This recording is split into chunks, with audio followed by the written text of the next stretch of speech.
जीवन और जीवन से जुड़े विषयों पर गौतम बुद्ध का नजरिया बहुत सटीक और एकदम समझ में आने वाला ही रहा है।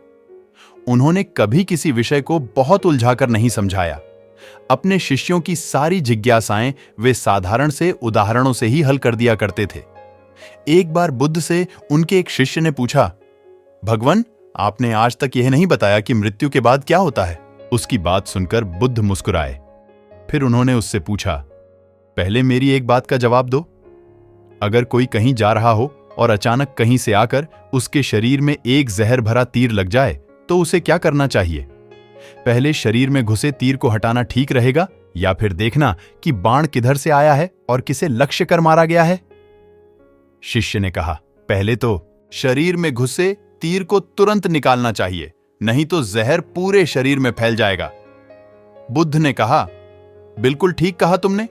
अब यह बताओ कि पहले इस जीवन के दुखों के निवारण का उपाय किया जाए या मृत्यु की बाद की बातों के बारे में सोचा जाए?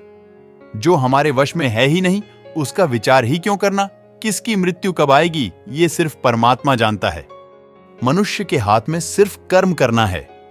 उसे उन विषयों के बारे में सोचकर वक्त बर्बाद करना ही नहीं चाहिए जो बातें उसके हाथ में हैं ही नहीं।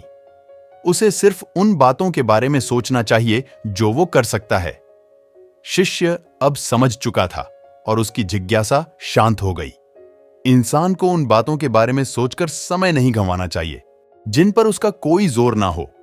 हमेशा उन बातों के बारे में ही विचार करें जो आपकी परेशानियों को कम कर सके, समाज को जिससे फायदा हो या किसी इंसान की मदद हो।